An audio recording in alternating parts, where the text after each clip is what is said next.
locations in the course of completing my chains, and this location doesn't work quite as well for filming, but I figure I got the most important part done in the better location, so we'll just have to deal with it. Here's the one I had on earlier, so you can see how it compares to the other one, because I like them not too long.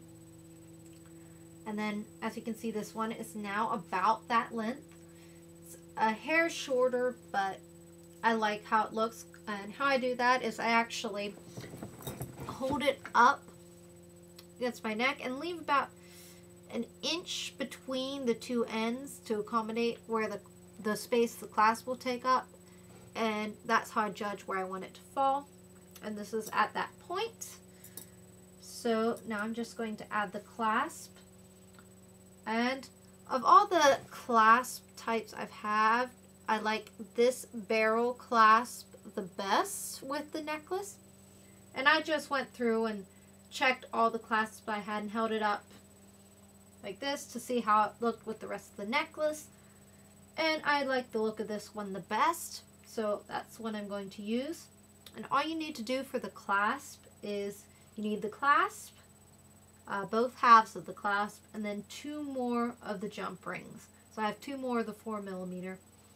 And to attach the clasp, I'm just going to do the same thing I did to connect the bead units, which is to take the small jump ring,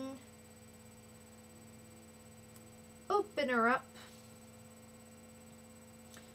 hook it on the free end of the chain, and then instead of putting a new bead unit, I'm just going to add the clasp and then close it up again.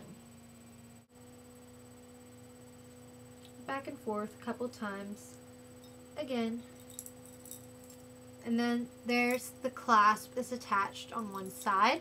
And to attach the other, you can do it 2 ways. You could separate the clasp like this and then attach the other side and then connect it later, or you can leave it connected and just attach it in one piece, which is fine as well. And to finish up, you just need your jump ring, 1 more jump ring,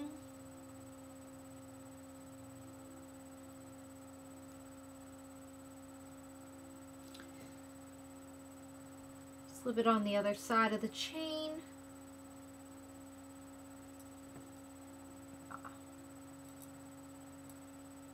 Flies were in the way there. Then hook the clasp, then close it up again.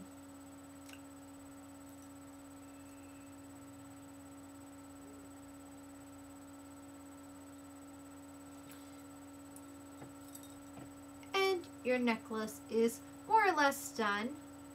You can stop here, but I want to add a little bit of reinforcement. So I'm just going to take 2 more jump rings and just add an extra ring on each side of the clasp, because there's going to be some stress there and I don't want them to fall apart.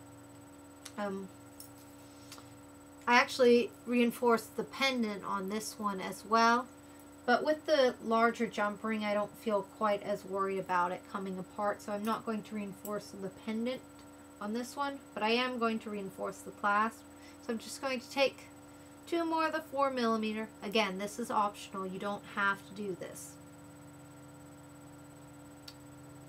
Open it up and just slip it through the clasp and the bead unit.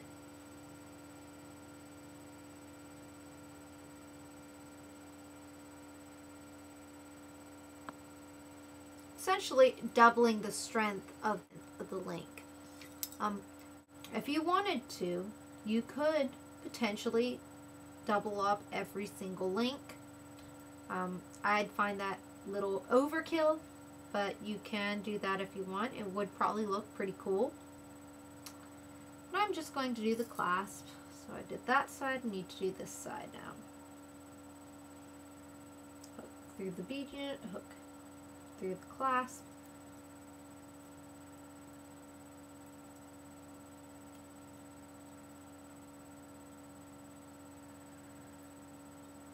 Close it up.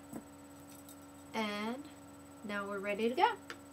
So I'm going to open up the clasp and put on the my new necklace, because I like to do that. Because as soon as I finish it, I got to put it on to see how it looks. See? Nice classic necklace. Might end up taking it to a wedding I'm going to in California coming up next month. And then, just to complete the look, even though I don't have my full costume on, I'm just going to put on the matching belt, just because I can.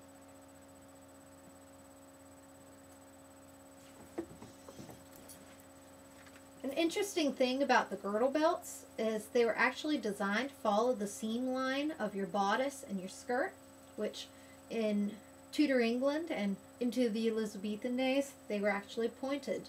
So that's why it drops down in the front. And yeah, a lot of times they also went all the way to the floor, but my costume is a little more casual, so I'm not going that far.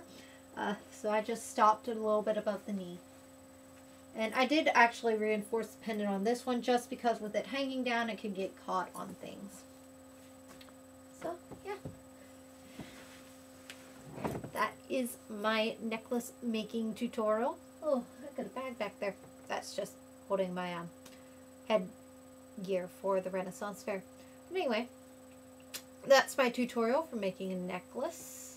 This one doesn't contrast as nicely against my skin in the bright sunlight, but it's still very classic, very pretty, and for like a lighter outfit, it will work beautifully. Anyway, hope you enjoyed this super easy, super classic necklace tutorial, and hope you enjoyed and have a great day. Bye.